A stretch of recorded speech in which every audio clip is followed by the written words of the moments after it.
السلام عليكم. كنتمنى تكونوا بألف خير. تخيل معايا هاد الفكرة، إلا كان عندك اتصال مباشر ما فيه لا شبكة ضعيفة لا انقطاع لا انتظار مع اللي كيتحكم في القوانين كاملة ديال هاد الكون واللي قادر يبدل أي حاجة في حياتك 180 درجة. إنه رب العالمين. مجرد ما ترفع يديك وتقول اللي في قلبك كتلقاه كيسمع ليك في نفس اللحظة. واش عمرك فكرتي أن هادشي فعلا عندك؟ الله سبحانه وتعالى قال: وقال ربكم ادعوني أستجب لكم. ما قالش ممكن، ما قالش بلاتي نشوف، قال أستجب لكم. ولكن السؤال اللي خاصنا نطرحوه اليوم: إذا كان الدعاء بهذه القوة، علاش بزاف ديال الناس كيدعيو وما كيشوفوش النتيجة؟ واش المشكل في الدعاء ولا في الطريقة اللي كنستعملوه بها؟ اليوم غادي نكشف لك واحد السر: الدعاء ماشي غير كلمات، الدعاء هو نظام كامل إذا فهمتيه يقدر يبدل حياتك من الجذور. أولا نبداو باليقين، هو المفتاح الأول للاستجابة. خليني نسولك سؤال صريح: ملي كتدعي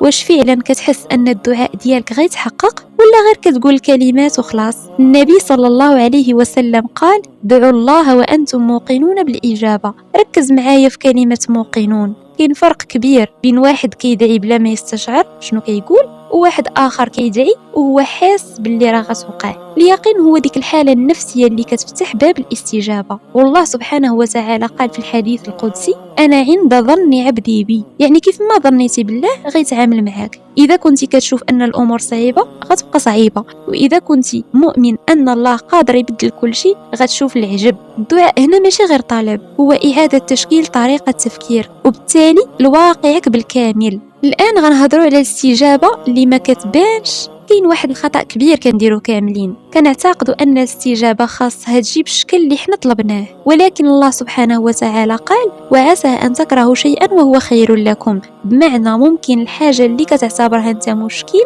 حياتك هي في الحقيقة استجابة الدعاء. نعطيك مثال: واحد الإنسان كان باغي خدمة معينة وما تقبلش فيها، حزن، تضايق، حس بالفشل، ولكن من بعد شهور تلقى فرصة أحسن بمرات وفي بلاصة كان مستحيل يوصل ليها إلا لو ما ترفضش في الأول. هنا السؤال: واش الدعاء ما تستجابش ولا تستجاب ولكن بطريقة أذكى؟ الدعاء ما كيخدمش بعقلك انت، كيخدم بعلم الله. أما بخصوص تأخير الدعاء فهو ليس رفضا. واحد من أكثر الحوايج اللي كيكسروا الناس هو التأخير. كتدعي وكتسنى وكيبان ليك ما كاين والو، ولكن النبي صلى الله عليه وسلم قال: يستجاب لأحدكم ما لم يعجل. يعني المشكل ماشي في الدعاء، المشكل في الاستعجال. تخيل معايا إلا غرستي واحد الشتلة، أي شجرة صغيرة اليوم، واش غتطلع غدا وتولي شجرة مثمرة؟ أكيد لا. الدعاء بحال الغرس، كتغرسو اليوم ولكن خاصو وقت باش يكبر. والله سبحانه وتعالى قال: والله يعلم وأنتم لا تعلمون.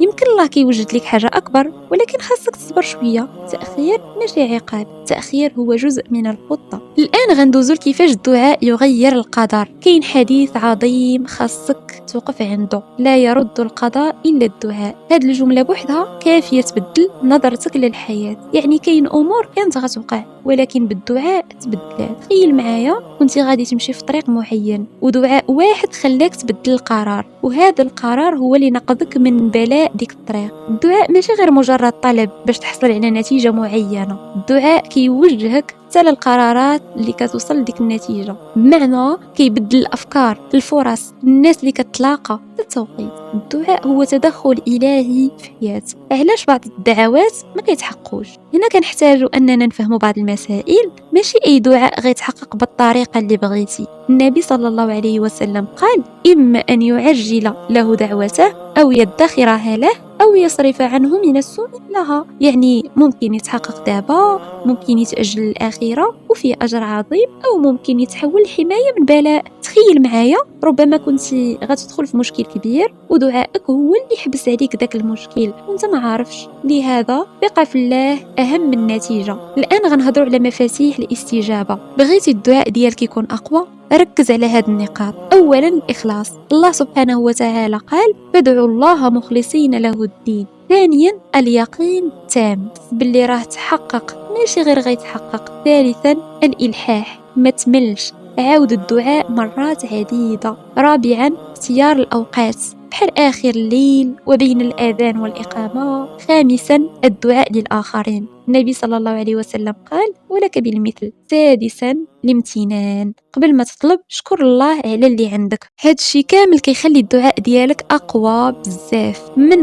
الأسرار اللي قليل اللي كيهضر عليها كاين واحد السر عميق بزاف، أن الدعاء ما كيبدلش غير الظروف، كيبدلك أنت كشخص، كيخليك أقرب لله، أكثر هدوء، أكثر صبر. وهذا هو التغيير الداخلي، وهو اللي كيخلق لنا التغيير الخارجي. بمعنى أحيانا الاستجابة الحقيقية هي أنك وليتي إنسان أفضل. وفي الأخير بغيت نقول لكم الدعاء ماشي هو آخر حل ملي كنفشلوا، بل الدعاء هو أول خطوة خاصك تبدا بها. الله سبحانه وتعالى ما خلاكش تدعي غير هكاك، بل لأنه بغى يسمعك وبغى يستجب لك. ويمكن الدعاء اللي كتقوله اليوم هو اللي غيبدل حياتك غدا. إذا طلب بلا خوف، لم بلا حدود، ودعي وكأن الإجابة في طريقها. ثق بتدابير الله فإنه يصنع لك من المستحيل مخرجا. واكتب لي في التعليقات شنو الحاجة اللي كتتمناها من قلبك. يمكن تكون هذه اللحظة بداية استجابة لدعائك. في أمان الله.